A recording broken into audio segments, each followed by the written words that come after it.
esika nyonso ezala na se ya mali ezala wapi bakangelanga ipona musala na yo bimisa ngai nazomona deja osopima deja na kati ya prison jone tukuna tafuta ndero oyo biso tozoluka nani kotege vita ya nani aza nsima ya bitumba na yo nani mwenye alianza vita ya nani oyo bandaki bitumba na yo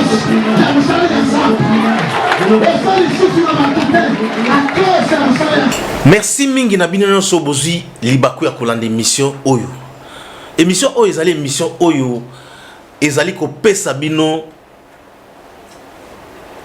bamakanisi ya malamu ezali kopesa bino toli ya malamu ezali kopesa bino ba réponse na biyano ya mituna kili kilobo zalaka nango elongo na l'homme de Dieu, les prophètes, les pasteurs, l'apôtre Jérémie Tambo ndeto kukumbela émission oyo pour izali espace spécialisé na église prier sans cesse. Mbote l'homme de Dieu. Mbote Papa Bertin, mbote na balandi nyonso bazolanda biso, Zambe na lola apambola bino na tongo ya lelo, Zambe asalela bino kamwa na kombo na Yesu Christ. Voilà. L'homme de Dieu, tous un thème ya munene, oh to bandaki depuis to bandi émission, ti lelo tozo continuer na yango, ezali tozo lobela vision. Lelo tozo lobela vision na partie moko très essentielle où il y a importance ya vision, pe gestionnaire il y a temps, suite et importance nae. Alors, l'homme de Dieu, limboli la bato, vision, ezanini.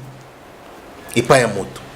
Merci Papa Bertin, vision tosi to pesi yango déjà signification na yango na première émission to sala na deuxième émission to pesi yango signification na yango to loba vision ezali eloko oyo ezola kisa mutunzela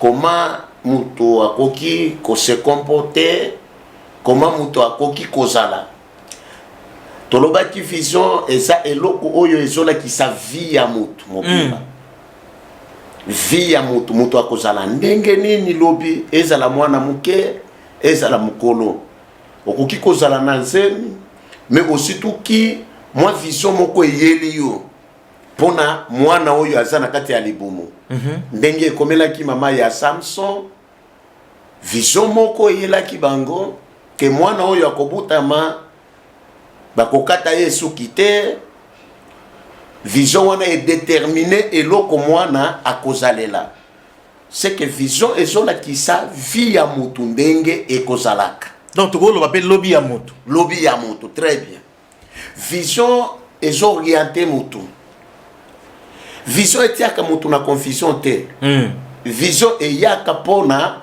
korienter mutu oyo azana kati ya confusion. C'est ça l'importance il y a vision. Mais ce qui ont moni mutu a suivi vision, a moni vision, a l'otindoto et embrouillé. Au lieu orienté, mais etiye na kati ya confusion. Wana il faut sikoyo mutu wana aluka interprète ya nini ya vision. C'est ça importance il y a vision. Importance il y a vision. Ezali orienté mutu pona lobi na ye. Ezaka pona lobi te même pona lelo. Soki lelo to lamuki na tongo mais pona pokwa. Vision il faut orienter ngai. Nako se comporter ndenge nini? Nako lia ndenge nini? Nako sala na mokili o na komi ou bien na mboka wana na komi na ville oyo na komi ou bien na village o na zali ndenge nini pona ko vivre na mokili oyo il faut vision ezala vraiment soki mutu asa na vision mais ezotia ye na confusion bien aimé Luka interprète ya vision na yo o expliquer ye akopesa yo interprétation ya bien pona yo pe lobi obima na kati ya blocage. Voilà. Mon nzambe question nazotuna oyo est vraiment très intéressant pour nabiso. Pour ba thème ezebeli. bamakambo ya kolobeleza ebele mais likambo ya vision oyo epanzani lelo Congo mobimba oyo eutelaki wapi ke olobela kaka vision. Merci papa Bertin. Eloko ememaki ngai nalobela vision eza inspiration ya Nzambe. Nzambe a inspiré ngai, ayebisi ngai Jérémie namoni ke bato ebele baza na kati ya confusion. Meme bisika Nzambe alobi te, bango balobi Nzambe alobi.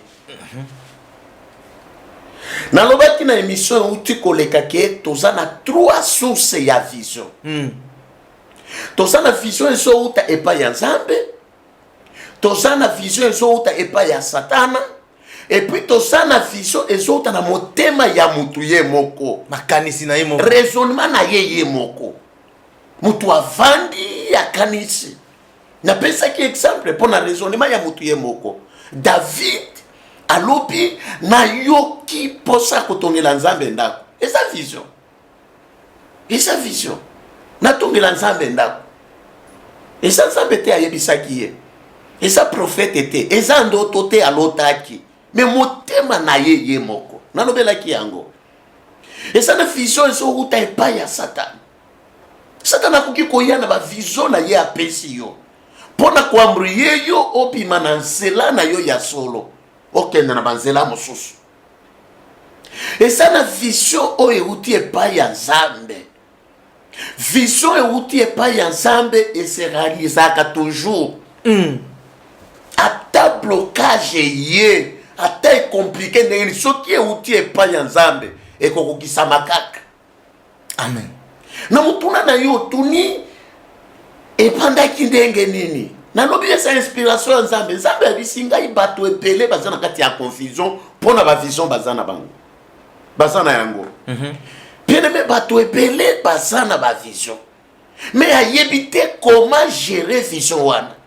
Et puis ayebi te comment kokoma na suka ya vision o naza na yango. Bato ebele baso kufa mais aza na vision. Mais akufi. Pona nini parce que aza na kati ya nini ya confusion.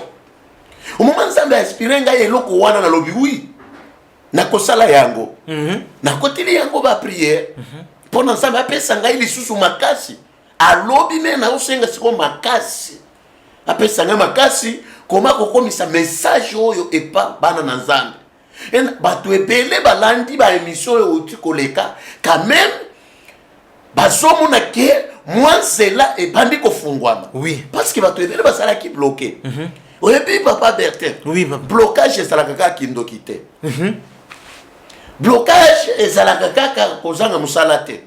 Mais blocage est so uta na mal interprétation ya vision. Donc tu vois que mal interprétation, mal gestion ya vision et qu'on même appelle blocage na vie. Oui, ce qui vision na yo ba interpréter yango mabe.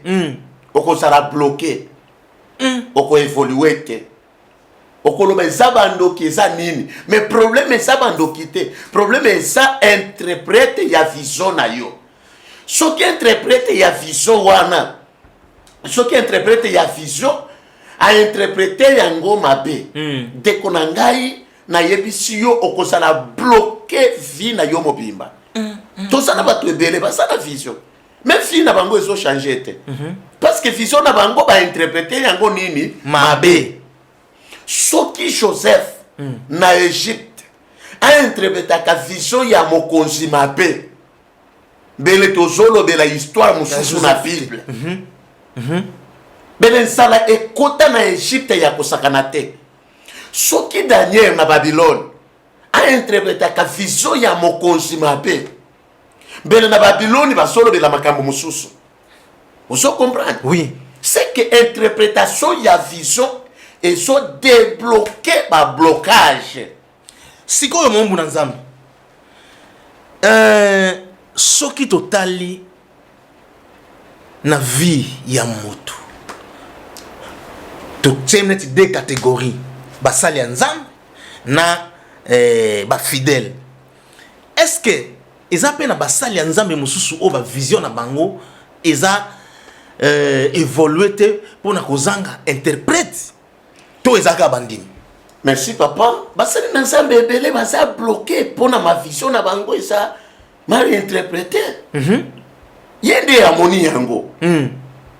Oloti yango ou bien okendaki na prière, ange akiteli yo ayebisi yo makabo. Et ça vision moni. Mais ozo vivre blocage. Okomona ta église na ye ekosala 10 ans ekofungwa matin. Et ça kaka ni fomoko. Papa tanga acte des apôtres chapitre 10. Bandela premier verset. Sou kita na chapitre mobimba. Cornelio asalaki musani na nzambe ko. Bible lobi musani na nzambe munene. Azopesa ba offrande na ba ofere banani azopesa et puis mutu ya prière moko ya kosakana te. Bible eso témoigner et puis mutu ya kobanga nzambe. Amoni vision. Ange akiteli ye basololi na ye. Yoka ange ayebisi nini? Yo moko kokate. Kende na chope obengisa nani? Obengisa Pierre Aya. Aya awa ala kisayo o mususu etikani. Aede yo. Apesa yo interprétation ya bien na makambo oyo moni lelo. Est-ce que Cornelio azalaki musana na nzambe te? Azalaki musana na nzambe. Mutu aso banga nzambe, mutu aso sambela, mutu atopesa ba offrande. Asa musana na nzambe munene. Oui. Mais comment nzambe a obligé ye kokende koluka nani Interprète. Pierre aya na ndako na ye pour na interpréter vision na ye. Nzambe alingaki koloba nono ndenge ngai moko na kiti na ye kopesa yo déjà vision, il faut na interpréter yango Non c'est kokisami. Kokisami fanda na yo. Mais nzambe a obligé ye aluka mutu mususu o asana mafuta aya ko interpréter vision wana. Nzambe apesi na adresse Cornelio akei atindi batu na ye bakei kosuwa mutu bana Pierre aye na ndako na ye. Eza te kaka ba fidèle. Donc na basali ya nzambe bazana posa ba baza bloqué. Bana posa ya. Obenga na mwasi na yo lobi yende ya sandoki. Aso bloqué ngai na musala ya nzambe te kokosela mama ya batu te. Pasteur kokosela mama ya batu te, prophète kokosela mama ya batu te. Yo moko ozana vision mais ça yaka to kutana to sa basali na nzambe biso nyoso ngai na koyamba yo sans problème. To kosolola yo na ngai. Pona nini ba charge nyoso to bandi kopesa yango kaka ba mama. To songela to sala lokola Adam te. Adam nzambe apesi ye vision. Ya ko gérer biloko nyoso. Yo nde osamo conseil biloko nyoso. Au moment ye moko abebisi vision, réponse na ye pa ya nzambe no mwasi oyo opesa kingai. Ye nde abebisi makambo nyoso au moment na sala kingai moko na banda yi ko sala biloko ya boyete. Et ça ye muto opesa kingai nde abebisi yango. Nzambe abebisi ye ni lokola oyoka ki voix ya mwasi na yo. O désobéi na vision yo na pesa ki yo. Yo ko souffre ko lia na yo, il faut yo moko kende koluka. Yo moko kende koluka. Pasteur, ko te ba charge nyonso osotia yango na mutu ya mwasi na yo. Parce que mwasi na nga zandoki, bana bazaba ndoki te. Soki mwasi na yo azandoki yo za pasteur, délivrer yeko. Soki bana na yo bazaba ndoki yo za pasteur, délivrer bango. Osa prophète non? Pona nini osoko kateko délivrer bana na yo. Obandi ko kende kolela lela. Mais osoko kende ko sambela batu mususu, o na yeko délivrer bino. Même yeloko ezana kati ya ndako na yo délivrer bango nde osambela batu mususu. Otika kindoki na ndako na yo kende ko délivrer kindoki ya bafuase. Yo kokoka. Yaka to kutana ndeko na ngai expliquer vision. Vision nini nzambe apesa kiyo. Na pesi yo acte des apôtres chapitre 10. Denge nzambe akutaki na ndako ya Cornelio ayebisi ye. Mais ayebisi kende pa ya mutu mususu bengisa ya na ndako. Au moment Petro akomaki na ndako ya Cornelio. Na biloko mususu ezalaki bloqué. Efungwama ki Saint-Esprit akiti na ndako. Bana nyoso batondi sana. Na papa na bango atondi sana. Na yebite so ina mama na bango atondi sana ki mokolo wana. Na ba travailler na yebite so ina atondi sana ki mokolo wana. Vous comprenez? Parce que mutu oyo a maîtrisé bien interprétation ya vision aye na ndako. fo oyo etikalaki nzambe asala yango au moment Paul nzambe abengi ye natenza po chapitre 9 au moment akwei na se azolamuka nzambe ayebisaki ye nini kende kaka na mboka ozokende wana okokuta mutu moko anania akoyamba yo bosolola na ye akosambelela yo seke oexplike ye makambo omoni na nzela oyo ye nde akoyebisa yo koma okosala na vision oyo ozwi. C'est ça, c'est simple. Bato ebele bazo c'est compliqué pour na orgueil. C'est pourquoi on s'est bloqué des années oso tourner bisika moko des années. On nous s'ajete. On a ça na vision oui to boyi te vision eza ya yo. Mais biso tozo aider yo pour na kopesa yo nzela parce que vision wana nde zo bloqué yo. Siko mombu na Nzambe. Lelo ezana bato mususu oyo bazui interprétation ya vision peut-être un mauvais sens. Est-ce que comment même mutu na libunga soka kutani na interprète ya mabe pour tozolo bela pena importance ya vrai interprète. Merci. Nalobela ki yango meme na émission utu koleka. Soki okutani na interprète ya mabe de kunangai. Okutani na interprète ya mabe na yebisi yo akobungisa yo meme na vision. Vi na yo ekozala bloqué. Vi na yo ekozala bloqué. Na uti koyebisa bino kala mingi te. Soki Joseph a interprétaka mal vision ya mokonzi na Egypte, balinga ekolobela makambo mususu. Soki Daniel a interprétaka mabe vision ya mokonzi, elinga ekosala makambo mususu. Kutana na interprète ya bien. Et loko esala ki Joseph akende ko se retrouver na Égypte et ça kaka pona interprète ya mabe asala ki. Papa na ya comprendre le côté. Ate orgueil liboso ya koloba eske ngai na mama na yo na bandeko na yo biso to kofuka maliboso na yo. Soki apesa ka mwana wana interprétation ya bien. Bele ba Égyptien nde balingai ko kende na Kana. Au lieu bakarenie bakende na Égypte. Non. Omoni?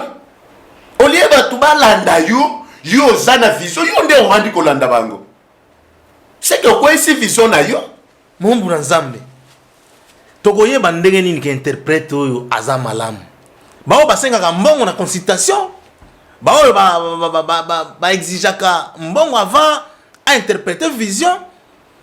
To ndenge nini tokoye ba vrai interprète ndenge nini po ba tonde belé na mokili oyo oya koya lobingai oya lobingai mais sikoyo mombu na Nzambe éclaircir biso de konangai pona koyeba interprète ya bien et ça pona kosenga mbongo te jamais au moment bakendaki ko bimisa Joseph na prison akende ko interpréter vision ayebisaki bango te ke bo pesa na no moi quelque chose nde sikoyo na ko interpréter vision. Wana Bible elobi. To sala kati ya Bible ngana zali banda te. Tanga mukanda ya Genèse chapitre ko banda chapitre 37. O banda ko kende kuna. Joseph asenga ki elo côté a interpréter vision selon Nzambe apeseli yango.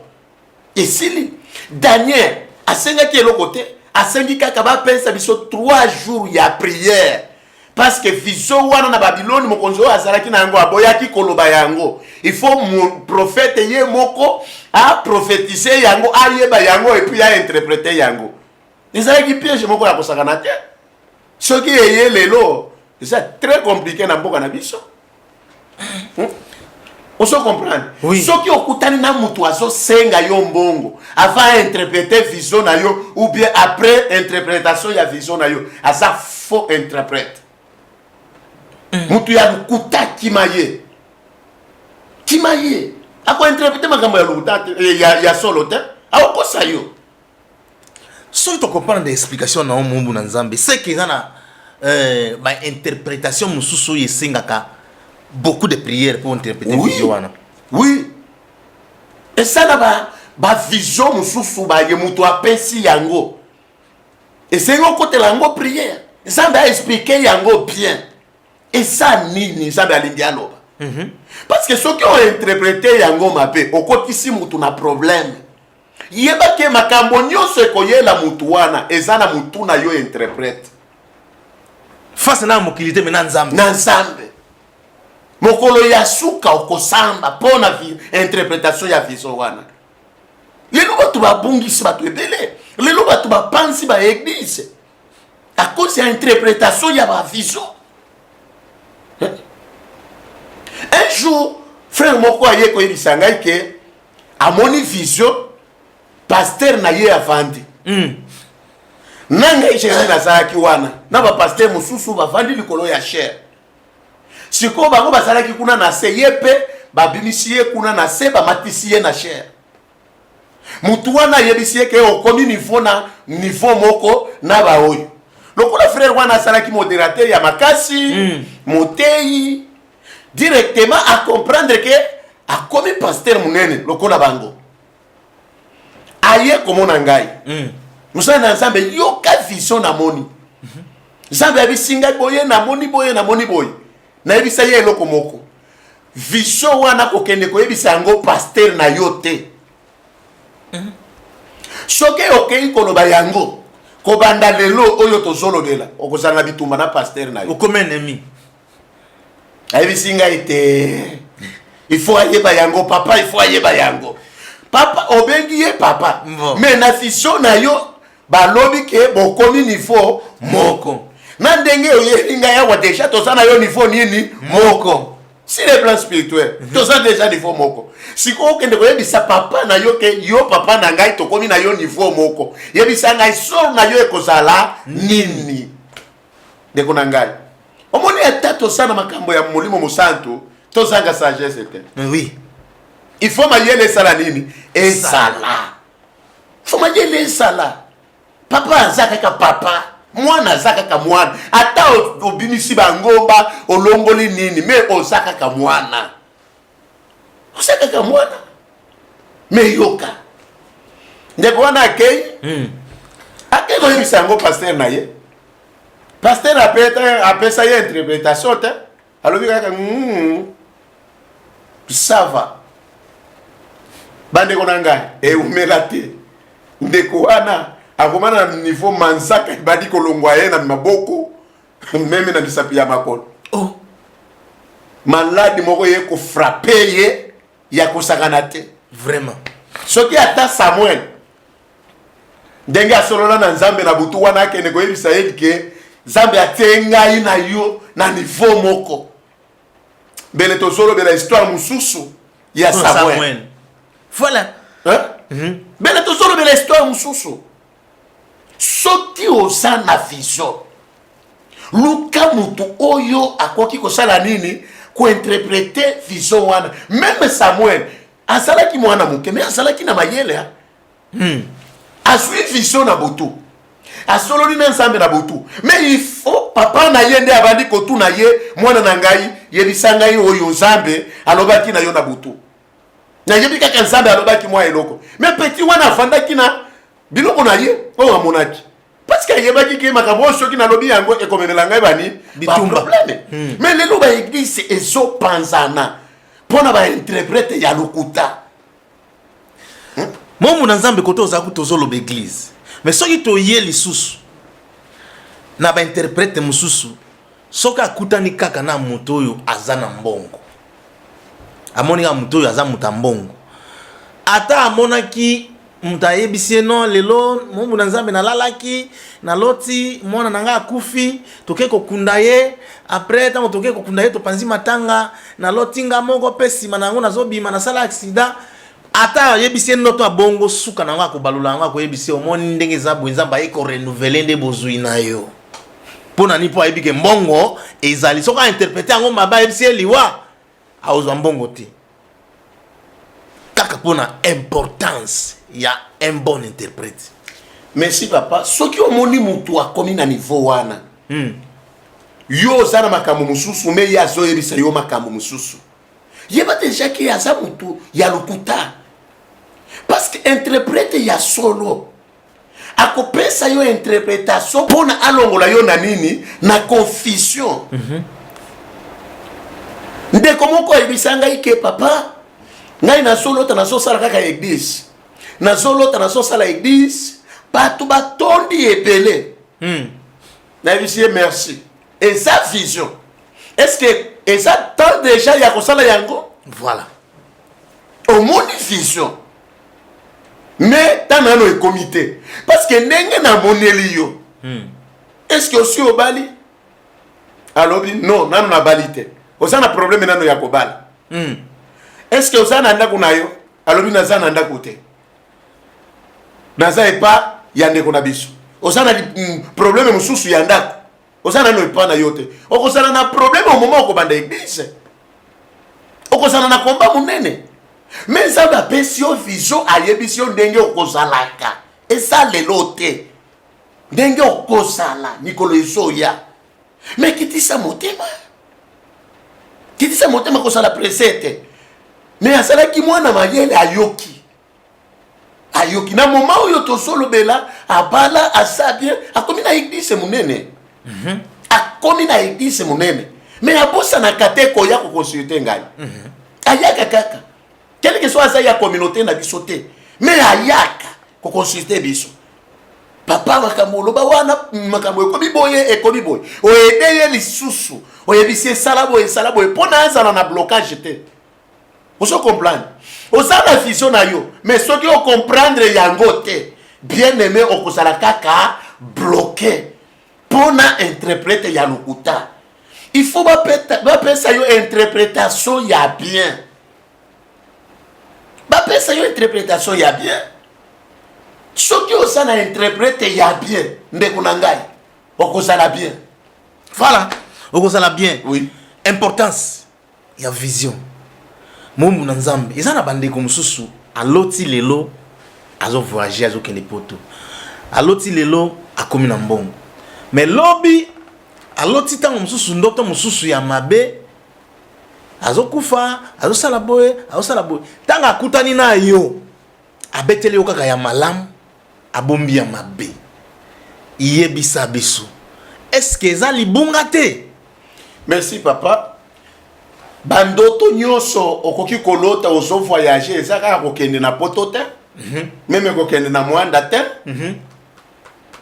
nzambe akoki kolakisa yo ke oloti ozo voyager mais na voyage na yo wana lere mosusu nzambe azoyebisa yo ke obandi marche ya sika ozobanda vie ya sika eza makambo ya voyage te oso comprendre oui. Obandi vie ya sika parce que vie ya sika eza voyage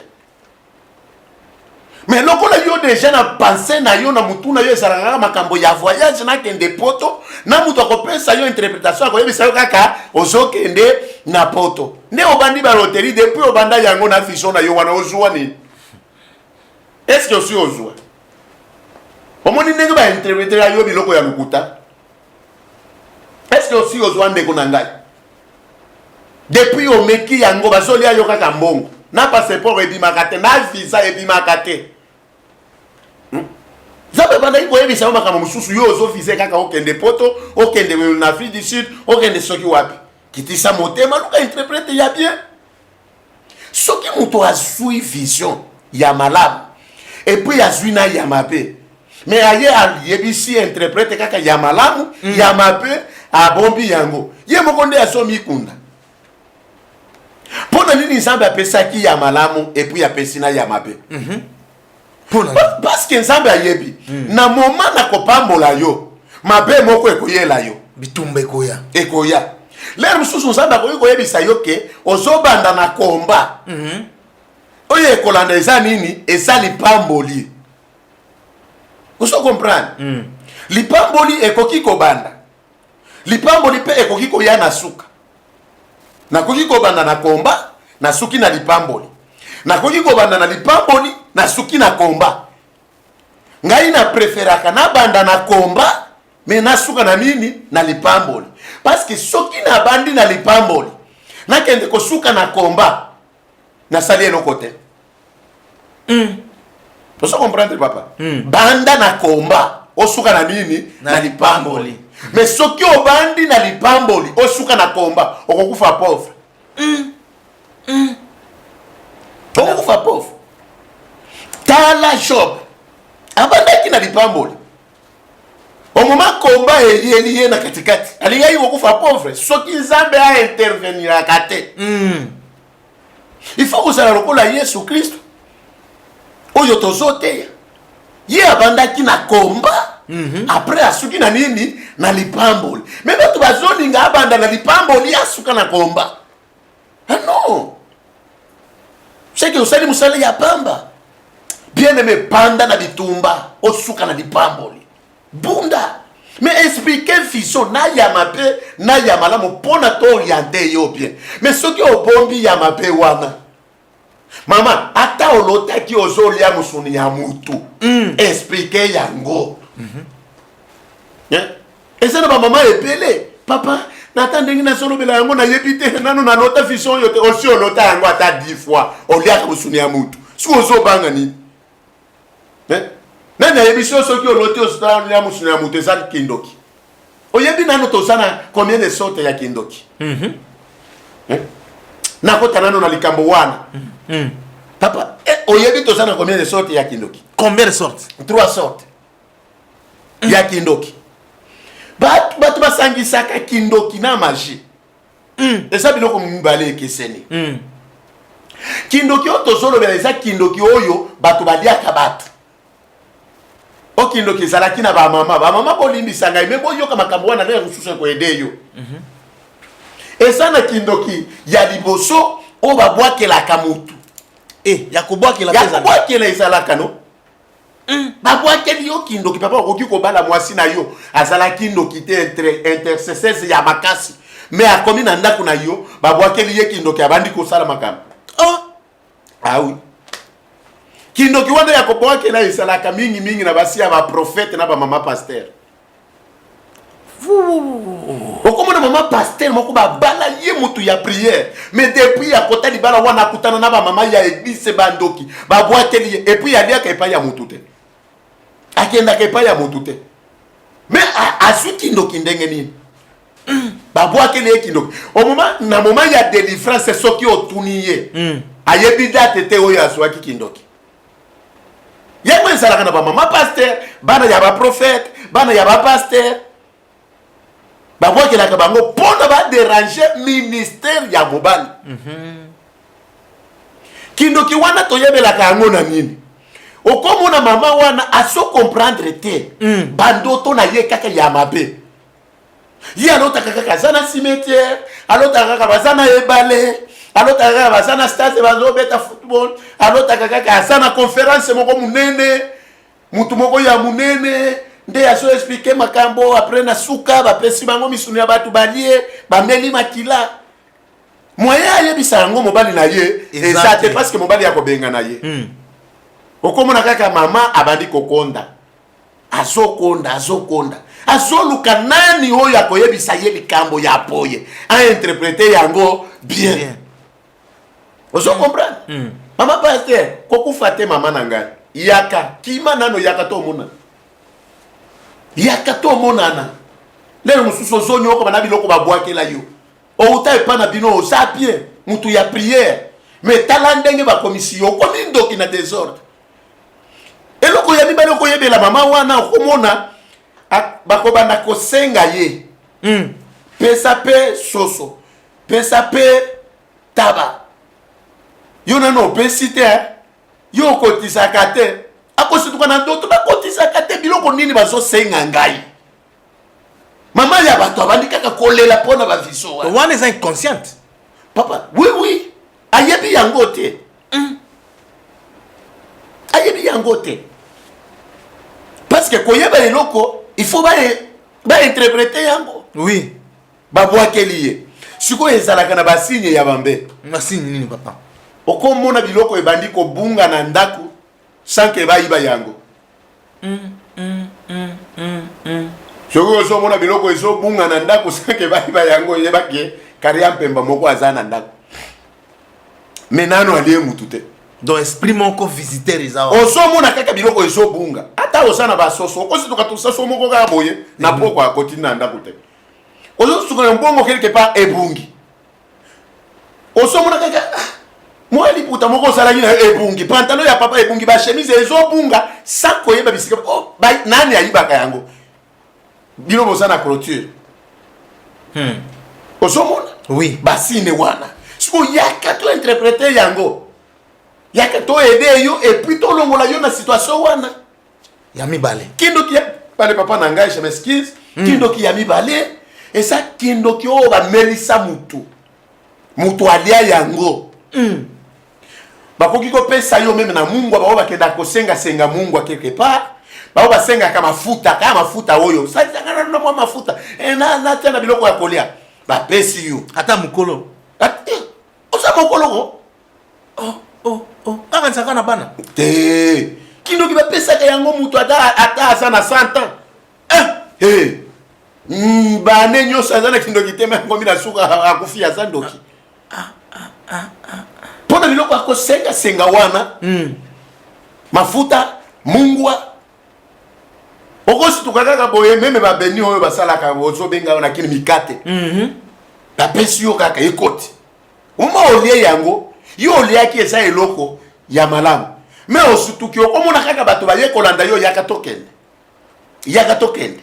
soki oza mwana bazosenga yo pesa biso mama na yo pesa biso papa na yo pesa biso mobali na yo yo situki mobali nanga na pesa yeba nani est-ce que oyebisa mobali ke papa na loti lelo bazosenga ngai na pesa yo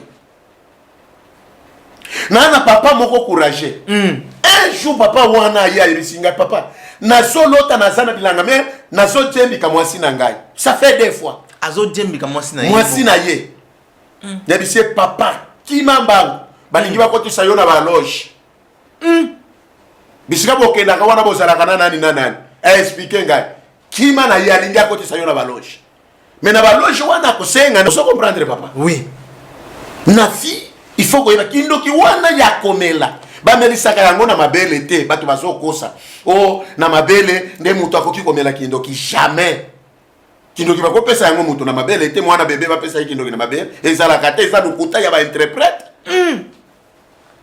kindo ki bapesaka yango mwana soki akomi ata na 5 surtout 5 wana déjà mwana akoki kozwa kindoki parce que wana bakoki utiliser ye siko ya makasi mwana ya desa bapesa ikindoki mama moko ayeli ngai mwana papa mwana o mopulu kindoki moko akosangana te na ibisie mama mobulu eske na kisi kindoki et puis mwana azalaka madidi avandi place moko non biso nyoto to panza basani to panza biloko ebele na bandako eske bakanga biso kindoki kaya lelo ndeko mi kindoki oso comprendre papa oui kindoki wana ya komela nde eza na top mikolo oyo o bato bazolia wana ekomi na top ezo déranger biso na ba église partout na bandako parce que mutu azana singa te azana nini te mais azo pumbwa azo sala azo opérer oso comprendre kindoki wana ezo déranger sérieusement sikoyo kindoki ya misato oui ya misato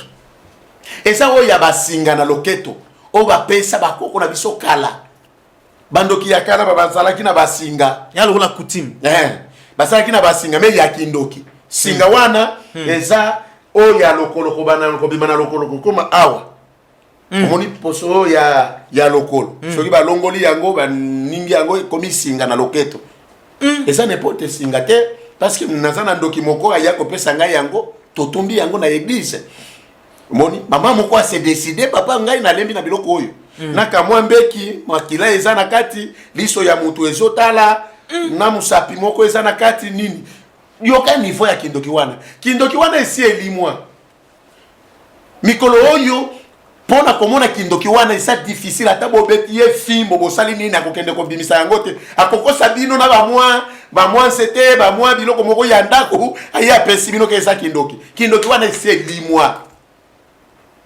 elimwa ya basinga na loketo ya banini biloko wana esi elimwa na niveau ya kindoki oyo ya bato bazokende koloka na butu kindoki wana elimwa wana ezalaki 3e mais tozonga na 2e wana oyo ya komela wana ebimaka na nini yango esilaka kaka na prière bozo etufe yango na prière bokofandisa mwana awa kobanda tongo ti pokwa loba kaka obombi yango wapi akobimisa eloko ata moko te suka kokosa bino donc bato bazaka lobaka kati mwana lobi na mwana akokosa bino akokosa kati akokosa bino esila kaka na prière kaka boso sala kaka prière kaka prière wana eso étouffer ba force o eza kati na ye parce que eza esprit eza kati ya mwana soki nzambe asungi la mususu asanzi yango kwana safa boso comprendre mususu akosanza yango te akosala diarrhée esili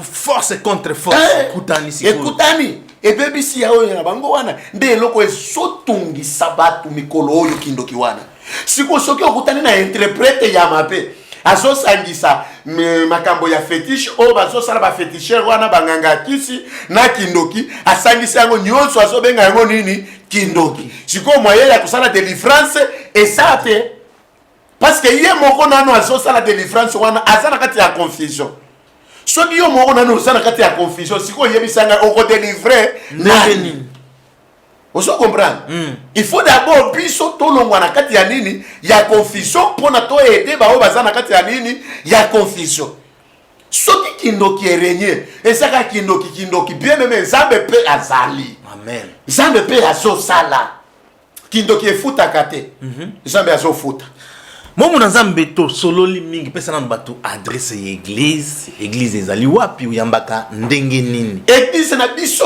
église évangélique prier sans cesse eza na commune ya Selemba na cité verte numéro 12e mairie commune ya Selemba na cité verte 12e mairie numéro 12 soko yokomi wana okotuna kaka église évangélique prier sans cesse bakoyamba yo place wana lede soki olingi omona ngai mercredi kobanda 10h juste ti 15h30 nayambaka mutu nyonso nakoyamba yo tokosolola na yo ndenge makambo nyonso oza na yango wana tokosolola yo yaka kaka mercredi kobanda 10h juste ti 15h30 parce que 15h30 na bandi quitte l'enseignement yaka tokutana chaque vendredi jeûne et prière et bandaka 8h juste ti 18h juste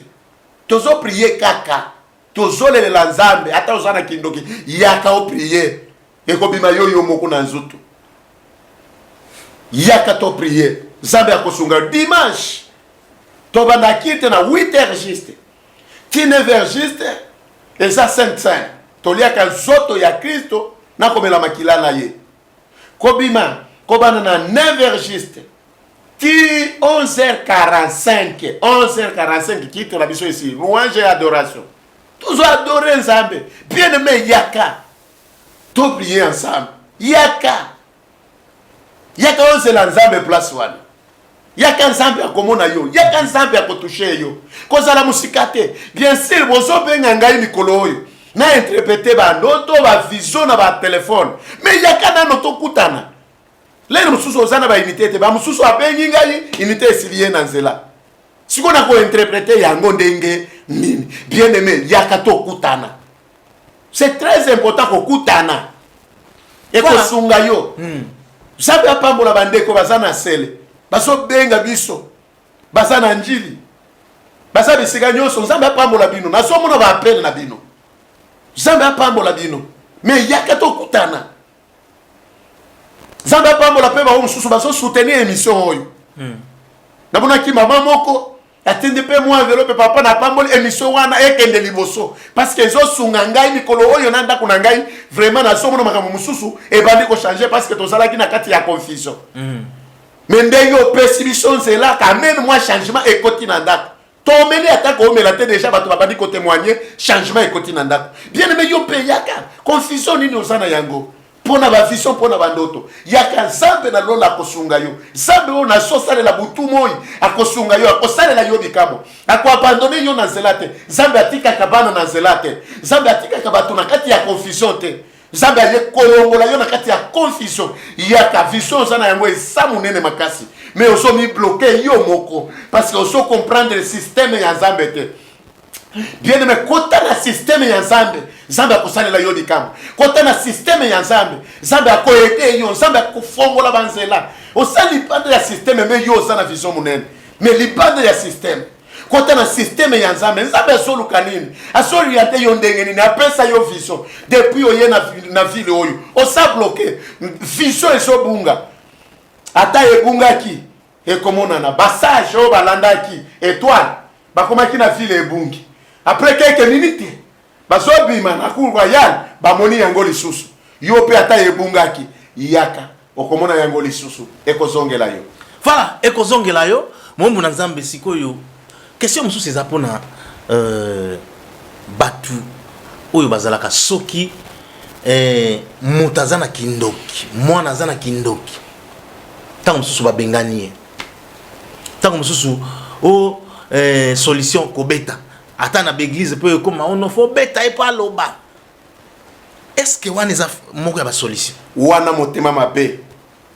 babetaka mwana mpona kindoki te wana eza motema mabe wana eza koyina mwana epa basali na nzambe wana basala epa basali na nzambe meme epa ya baparent eza motema mabe yo mosali na nzambe kobeta mwana fimbo mpona nini mpona kindoki mpona nini po aloba est-ce que koloba kindoki bafosaka yango yo beta prière ebeta prière nde ekobeta esprit eza na kati yango moko elobi siko yo ozoforce yango mpona nini mama bazonyokola mwana na yo pamba epuis bazopesa mwana ya 10 asala jeune ya une semaine tala ndenge mwana na yo azokonda wana eza délivrance te papa mpona information na yo bandoki basalaka jeune koleka biso ah oui bango bajenaka koleka biso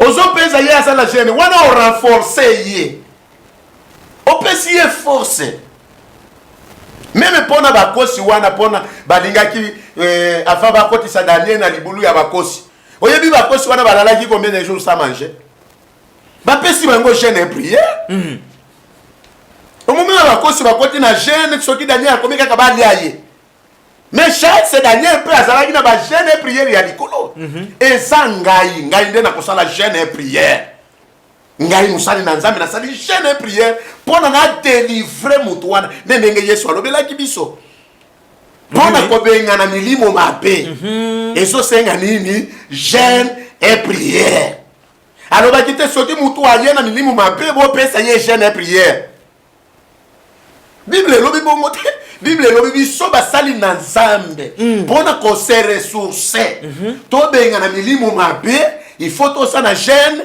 et prière siko yo moko musali na nzambe okei kolia mapa okei kolia fufu mais otiki bandoki baza na jeune et prière au moment okoya bakokota yo meme kati na libumu na yo bakosakana na yo bakobanga yo te osituka ndoki abandi kosambelela yo c'est pourquoi bosoko ya kwela na bandoki parce que bino moko bosoko ta na jeune et prière te oh bien aimé ta ekei fallait tout le makambo ebele babeta mwana na yo te yaka na ye na prière lelo oyo avant na ya émission mama moko abengi ngai papa mwana na ngai kote oyo azolota kaka bazoyebisa ye pesa biso mama na yo na bisi mama maka mwana na kosolola yango na telefone te na yo na mwana yaka na ye yawo yo pe na tuna yo mituno yo pe olotaka nini soki mwana akomi na nifo ya kolota biloko wana yo pe olotaka nini tobanela nanu na yo moboti yo moko olotaka ozopumbwa est-ce que soki na loti na zopumbwa kole déjà eza kindoki le mususu eza kindoki te basali na nzambe ebele balotaka bazopumbwa interprétation na bango balobaka nini Saint-Esprit ememaki ngai na dimension ya likolo nabandi kokende na mopepe mais soki eza mwana mwasi aloti ndoto mais soki eza pasteur aloti ndoto wana eza nini Saint-Esprit nzambe na ngai nayebi te naloba nini vraiment boyoki tokomi kokende déjà na suka mombu na nzambe salela biso conclusion na yo pesa adresse ya église ero yambaka bato baya po bato mosusu wana posa komona yo mais mingi bakanisaka neti ta ya komona yo ezalaka mpe mobulu merci ta ya komona ngai ezalaka mobulu te baya na cité verte numéro 12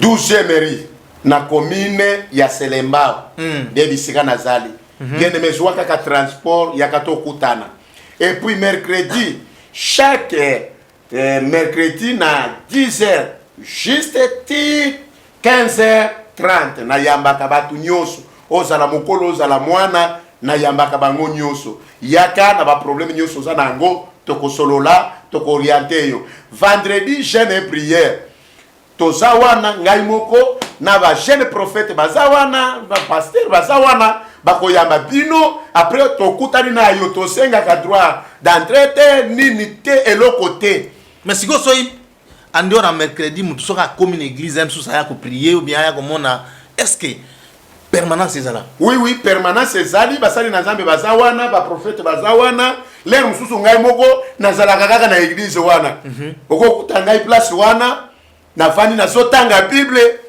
nana makambo mususu ya kosala yaka bakoyebisa yo papa azali na yambi yo ta prier pour na yo problème ezate dimanche pe et pas la biso même dimanche to priaka biso to sala kate o dimanche o nini prier saka prier parce que to sala makambo ebele ya kosala yaka pe dimanche 8h juste 9h juste 5h après 9h juste 11h45 louange et adoration après qui tu peux koyamba oui bayaka na yamba kabango sans problème mais yamalunga koya mercredi parce que mercredi na sana temps ebele oui ya koyamba yo mais na ba oyo bakenda ka musala akoyi koya même dimanche na koyamba ye oyena no participer na kirte mabeza la kanini oyebite même kirte ya musali na Nzambe azolo ba na télévision wana oyebite na lolenge assemble la kate yo kei déjà ngulungulu yaka nano na kirte o participer otala ba cérémonie oyo bazo sala e ko ede yo le mususu asaka ka ba féticheur oyo basi ba bema ba bible okei kuna o parce que yamba mercredi yaka nano même na kirte wana otali ndenge bazo sala le mususu e ko sepelisa yo te batia la yo maboko te oso comprendre boya na koyamba bino numéro ya téléphone eza affiché déjà na ba écran na bino batebele babengaka yango na yambaka ba mususu soki na yambite na sana moment ya prière mais ba mususu na lapelaka bango soki na bengi yo kosolola te na ba unité na ngai nde kuna ngai pe na sana ba unité moko eza limité na bengi yo eza kaka pona na yeba obengela kingai nini rappelez pour expliquer yo yebisa ngai papa kata na benga yo na koyamba yo to solo li bien Nzambe apambola bino nyonso yakande kuna ngai kozala na confusion te eloko na lingi na expliquer na bato émission eza pona déblocage ya ba oyo bazana kati ya blocage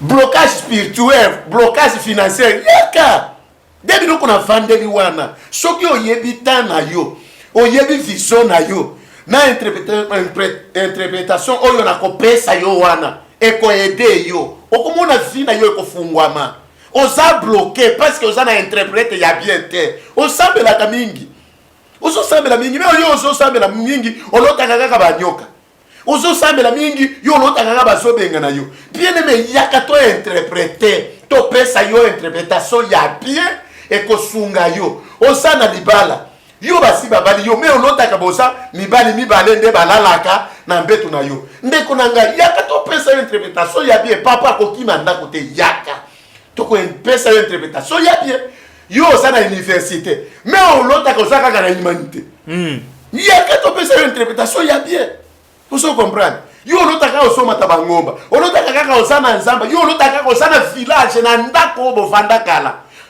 yo si obima kuna pona nini olotaka kaka osakuna olotaka kaka osota na nzela ebungi okomi na nzamba obandi ko telengana tala fina yo ndenge zo telengana na balabala yaka ndeko na ngai mama papa yaka tokosolo na nzamba kosunga yo ozamu tunano kufite vision na yo ezali yaka tokoyede yo nzambe na ngai asala na yo yo zola na émission oyo nzambe apambola yo nzambe asunga yo nzambe abatela yo nzambe asalela yo likamwa me benga ngai na ba numero wana na koyamba yo nzambe akosunga yo merci.